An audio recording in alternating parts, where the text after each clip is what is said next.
Hello အားလုံးပဲမင်္ဂလာပါ United Fire Zone ကနေကြိုဆိုပါရစေကျွန်တော်တို့မနေ့ကရှင်ပြိုင်ခဲ့တဲ့ Arsenal နဲ့ Manchester United တို့ပွဲစဉ်မှာ Manchester United အသင်းဟာအဝေးကွင်းမှာအရန်ကိုထိုက်တန်တဲ့နိုင်ပွဲတစ်ခုနဲ့အိမ်ပြန်လာရတယ်လို့ပြောမှာပေါ့နော်ဆိုတော့ Manchester United ပြည်သက်အနေနဲ့တကယ်အတိုင်းမသိဝမ်းသာမိပါတယ်ဒါပေမဲ့ Arsenal ပြည်သက်တွေအတွက်တော့ဒီနေရာမှာ sorry တလုံးကလည်းဘာမှပြောစရာစကားမရှိပါဘူးဆိုတော့ credit ပေးချင်တာကကျွန်တော်တို့ Michael Carrick သူ့အနေနဲ့ယာယီနီးပြဘွားမှာ Manchester City လို့အသင်းကိုသူအနိုင်ယူပြခဲ့တယ်ပြီးတော့ဒီလိုလေမတိုးခံစစ်ဆိုတဲ့ Arsenal လို့အသင်းမျိုးသူတို့လူဆုံမာပြီးဆိုတဲ့အချိန်မှာအဝေးကွင်းမှာဒီလိုနိုင်ပွဲ 2-3 ဆိုတဲ့ရလနဲ့အနိုင်ကန်ပြနိုင်ဖို့ဆိုတာကတော့မလွယ်ဘူးပေါ့အဲ့တော့မလွယ်ဘူးဆိုတာလေ Arsenal အသင်းရဲ့တကယ်ကောင်းပါတယ် Arsenal အသင်းရဲ့ခံစစ်ကြည်လင်မှုခြေတန်းအလဲဘာမှပြောစရာမရှိဘူးဗျဒါပေမဲ့ Manchester United တဲ့တော့မဟုတ်ခဲ့ဘူးပေါ့ဗျာဆိုတော့သူတို့ပြောခဲ့တဲ့အိမ်ကွင်း Premier League မှာအိမ်ကွင်းချုံပွဲမရှိစံချိန်ရှိနေတယ်ဒါပေမဲ့ Manchester United နဲ့မတွေ့ခင်သူတို့ပြောပိုင်ခွင့်ရှိပါတယ်ဒီချိန်မှာအရန်ကိုထိုက်တန်ပါတယ် Manchester United အသင်းနေနဲ့အခုလိုနိုင်ပွဲရအောင်ဖော်ဆောင်နိုင်ဖို့ဆိုတာအရန်မလွယ်ကူပါဘူးဆိုတော့ဇာသမားတွေစူးစမ်းအားထုတ်မှုအပိုင်းမှာနီးပြရဲ့နီးဗျူဟာအပိုင်းမှာအရန်ကိုထိရောက်ခဲ့တယ်လို့ပြောရမှာပေါ့ဆိုတော့ Man U အနေနဲ့ပြောရလို့ရှိရင် Arsenal လောက် pressure မရှိဘူးဗျဘာလို့ Arsenal လောက် pressure မရှိဘူးဆိုရင်ဒီ EPL မှာ title race မှာသူအဆင့်1နေရာရပ်တည်ဖို့Manchester City နဲ့အမှတ်ဖြတ်ဖို့ဆိုရင်မနေ့ကပွဲကသူတို့အနိုင်ခံမှရမှာဗျဘာလို့လဲဆိုတော့ Manchester City လို့အသင်းကလည်းသူအဆင့်1ရောက်သွားပြီးသူဘယ်တော့မှပြန်မဆင်းတဲ့အသင်းမျိုးဗျဒါပြီးခဲ့တဲ့နှစ်တွေရောကြည့်နေပါတယ် Arsenal ကဒီအောင်သူတို့မနေ့ကသူတို့နိုင်ပွဲမရလိုက်ချင်းသူတို့အတွက်အရန်ကိုနစ်နာခဲ့တဲ့အနိုင်3မှတ်ကိုအလွယ်လင့်တကူတော့မဟုတ်ပါဘူးဒါပေမဲ့သူတို့ Manchester United ကလည်းမနေ့ကဘလောက်အထိလောက်ပြသွားတယ်ဘလိုမျိုးကောင်းခဲ့ပါတယ်သူ့ရဲ့ quality တွင်းကိုတွေနဲ့လေမတိုးပါဘူးဆိုတဲ့ခံစစ်လူဆုံလာပါပြီဆိုတဲ့ခံစစ်ကို3လုံးအထိအဝေးကွင်းမှာလောက်ပြနိုင်ခဲ့တယ်ပေါ့ဒါ Manchester United ဖန်တယောက်အနေနဲ့တော့ဒါလုံးဝအတိုင်းမသိဝမ်းသာပါတယ်တကယ်ပါ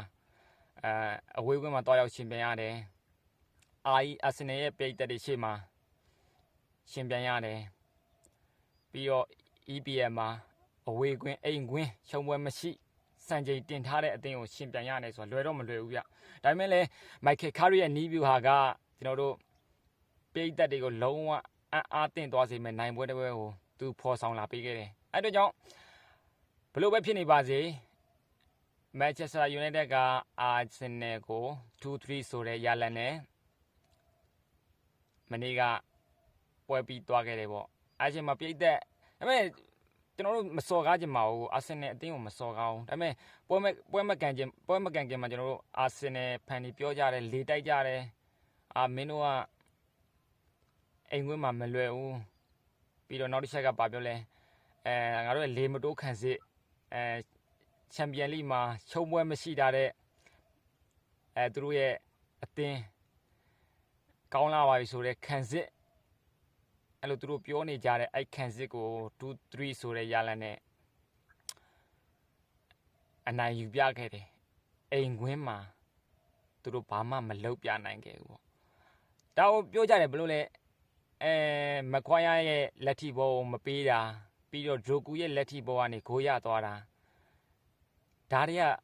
complaint တက်လို့မရဘူးဗျဒါကတော့မှန်သည်ဖြစ်စေမှားသည်ဖြစ်စေဒါပွဲပြီးသွားပြီဘာမှပြန်ပြီးတော့ဒါကြီးမပေးလို့ဆိုပြီးတော့တောကရောက်နေရမယ်အချိန်လည်းမဟုတ်တော့ကလေးတွေလည်းမဟုတ်ပေါ့ပြောချင်တာက Manchester United ကထိုက်တဲ့နဲ့အနိုင်ရခဲ့တယ် Arsenal အိမ်ကွင်းမှာအခုချိန်မှာဆိုရင် title race ကလည်း Arsenal အတွက်အရန်ကိုပို့ပြီး pressure ဖြစ်နေပြီလို့ပြောရမယ်ဆိုတော့ Man City နဲ့လည်းအမှတ်ကမကွာတော့4မှတ်သူတို့တကယ်လို့သာမနေ့က Manchester United ကိုနိုင်ခဲ့မယ် Arsenal ဖန်နေပြောနေတဲ့ Man U ကို9 ဂိုးသွင်းမယ်9 ဂိုးသွင်းမယ်5 ဂိုးသွင်းမယ်တွေက ဒါလေထဲမှာပဲဖြစ်သွားပြီပေါ့ဒါသူတို့မကန်ငင်လေတိုက်တာတော့တိုက်လို့ရပါတယ်ဒါပေမဲ့လည်းကန်ပြီးသွားတဲ့အချိန်မှာလေတိုက်တာတော့ပြန်ခံရမှာပေါ့လေတိုက်တယ်လို့လည်းမဟုတ်ပါဘူးဒါသူတို့ပြန်ရှေ့ပတဲ့သဘောမျိုးပေါ့ဘာပဲဖြစ်ဖြစ်ပါမန်ချက်စတာယူနိုက်တက်ဖန်တယောက်အနေနဲ့မနေ့က 2-3 ဆိုတဲ့ရလကအရန်ရှုံးမိပါတယ်ရက်ပေါင်း1090 1080ဒီလေကျွန်တော်တို့မသိပါဘူးအဓိကပြောချင်တာကဘလို့ပဲနိုင်မန်ချက်စတာယူနိုက်တက်ကမနေ့ကနိုင်ခဲ့ပါတယ်ဘလို့ပဲပွဲပြီးသွားပါစေအရင်တော့အိမ်ကွင်းမှာမန်ယူရဲ့အိမ်ကွင်းမှာ1-0နဲ့နိုင်ခဲ့တယ်ဆိုတာလဲအခုအဲ့ဓာတွေကအဲ့ပွဲမှာပြောခဲ့ပါတယ်ပြောပြီးပါပြီအဲ့ဓာတွေကိုပြန်ပြီးပြောရရင်ဘယ်လိုပြောရမလဲပြန်ပြီးစမြုပ်ပြန်နေလို့မရဘူးနော်အခုကျွန်တော်တို့ပြောချင်တာကမနေ့ကလောလောလတ်လတ်ပွဲမှာမန်ချက်စတာယူနိုက်တက်ကအာဆင်နယ်ကိုအဝေးကွင်းမှာ 2-3 ဆိုတဲ့ရလဒ်နဲ့အနိုင်ပိုင်းနိုင်ခဲ့တယ်ပေါ့ကဲအာဆင်နယ်ပရိသတ်တွေကို sorry လို့ပြောရင်းနဲ့ဒီနေ့ကတော့ဒီလောက်ပါပဲကျွန်တော်ရဲ့ United Fire ဆို channel လေးကိုလည်း subscribe လုပ်ပေးသွားပါအောင်လို့ပြောရင်းနဲ့အားလုံးကိုနှုတ်ခွန်းဆက်ပါတယ်အားလုံးကိုကျေးဇူးတင်ပါတယ်ခင်ဗျ